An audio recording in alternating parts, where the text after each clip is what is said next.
It's Monday, May 11th, 2020, and it is about 5:30 in the morning, and we are gonna go in and get induced and have this baby.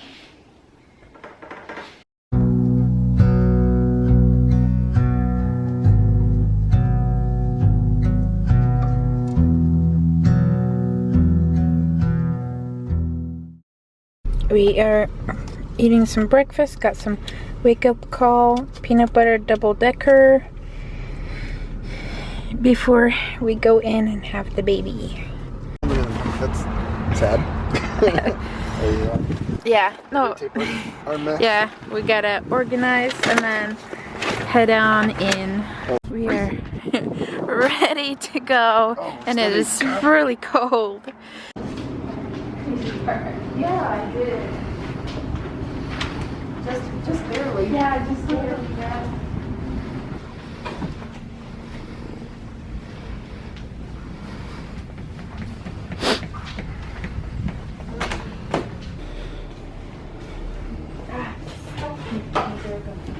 I'm really down.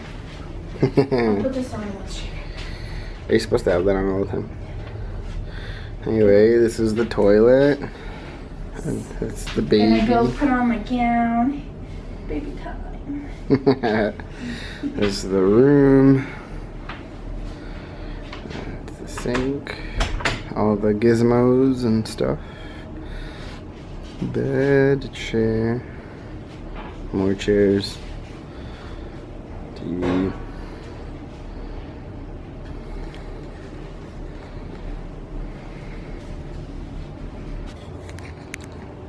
This is where the baby's going to induce it.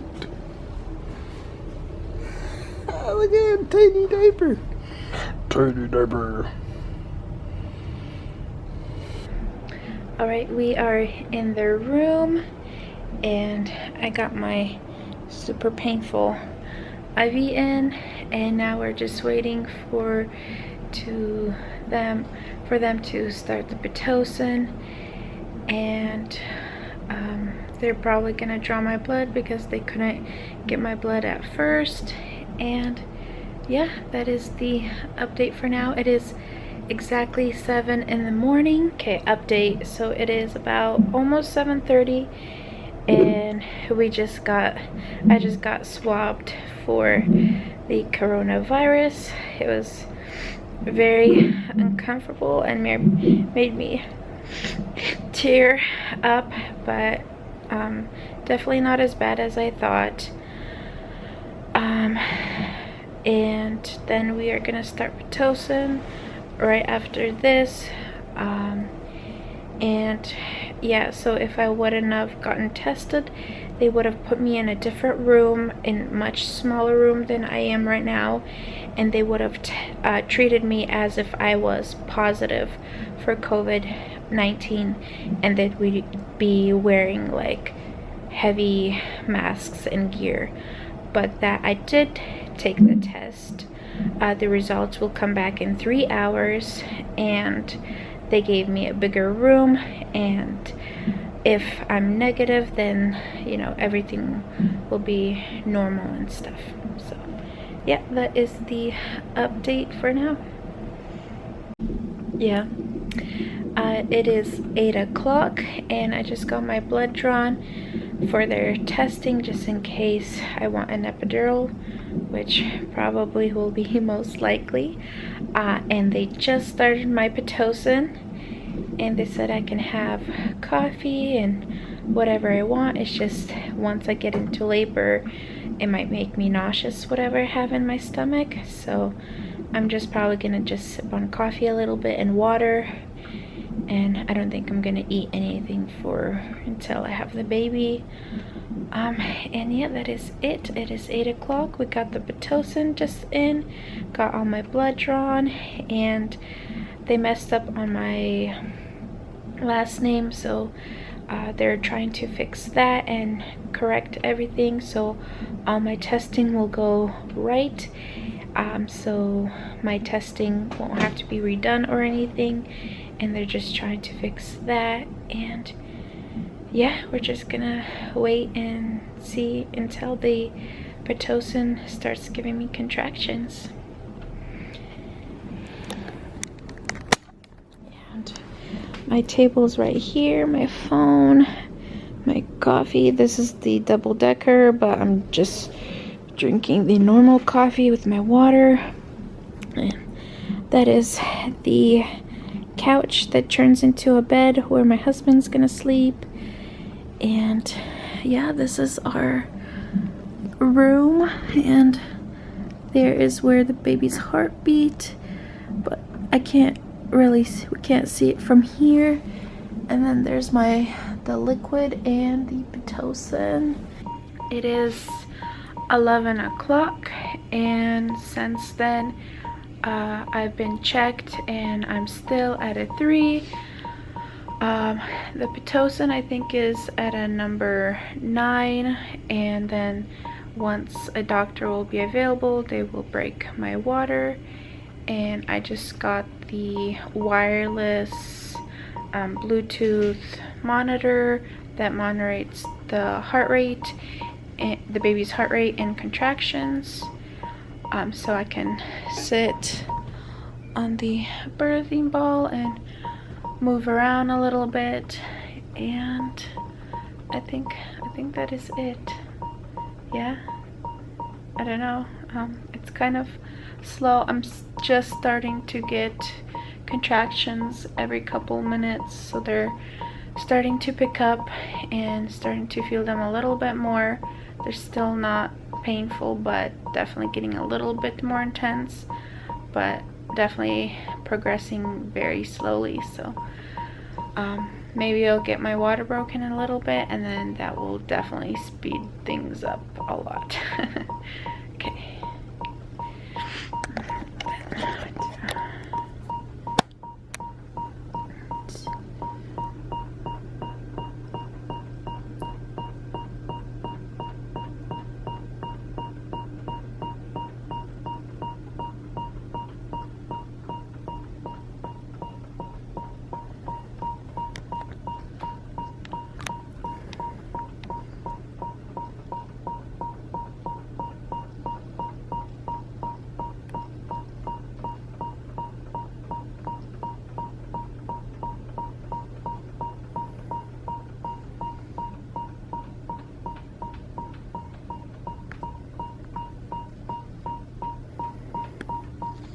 Alright guys, another update. It is 11:30 and she turned me up to 11, and I'm starting to feel the contractions way more. They're starting to feel crampy and also starting to feel in my back. I'm not sure how far apart they are, but they're pretty close. I would say maybe 4 minutes apart. I can't really tell. I want to ask her when she comes in how to tell the graph up there. But I'm just listening to some worship music and trying to just bounce on the birthing ball and just breathe through them and just relax and take this nice and easy and let my body do, yeah.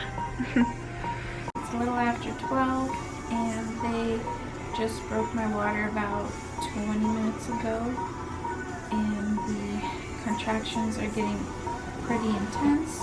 I'm starting to have to breathe through them, and yeah, we'll see how long I'll be able to hold off and breathe through them. That is all for the update. Okay.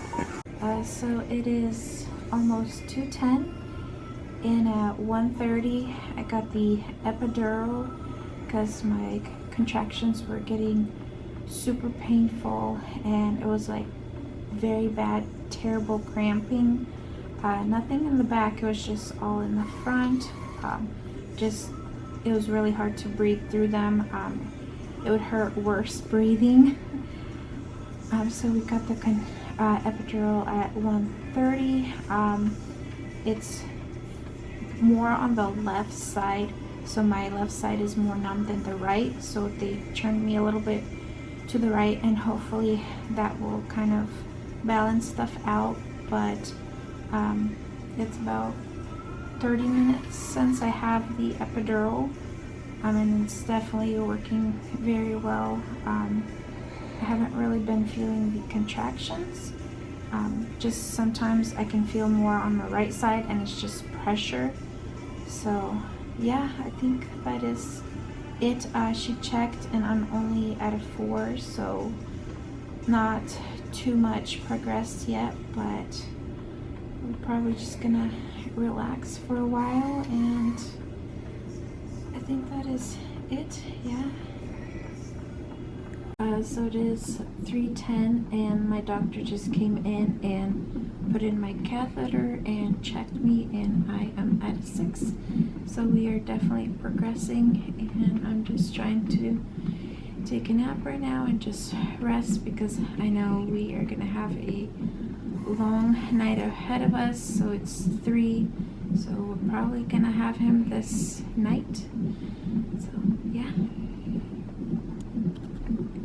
4, we at about 4:10, 4:15, we were at an 8, and right now is 4:45 and we are at a 10.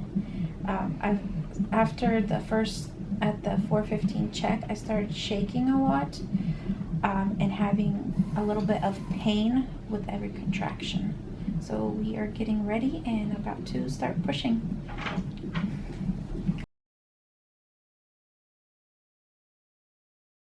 He's just flipping out. Good job, baby.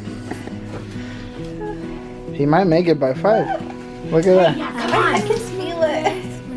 If you push, you will make it by 5. That was one push, Dr. Brown. Like, I pushed and went, okay, stop. Okay. Doing great, baby. We're doing great. Did you grab one of those white blankets?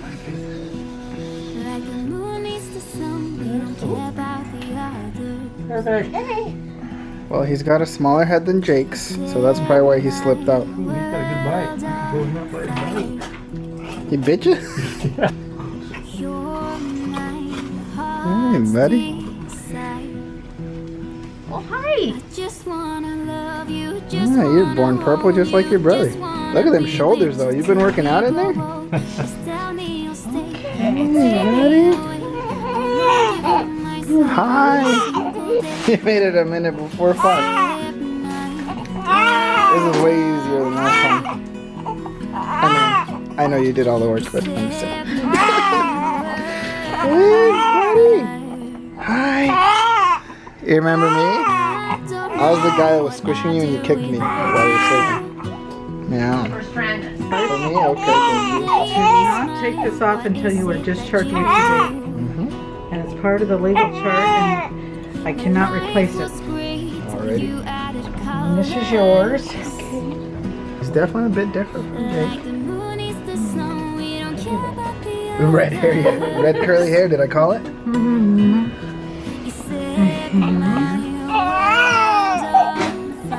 Hi. 237-792. Hello. 237-792. Excellent, you match. Hey, buddy. You got... Go for it.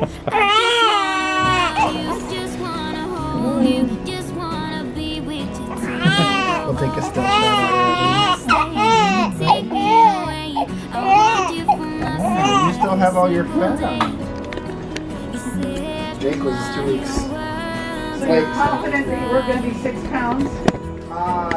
We didn't think he'd be more than 6. Guessing. So he was born at 4:59. 59. 1 minute short of what she said. We did. Okay. Thank you. 37. Send grandma a picture. Nice. Congratulations. Thank you. Next time. Thank you. Thank you. Help you position and You just had to show up so you'd slip out. Yeah, we did. That's the lucky chart right there. Somebody call the doctor. Yeah, we can let you sit. Let's see. Let's put your head down. Smile for no. Let's put your head down. Hey, can you smile? You know the cutest. No.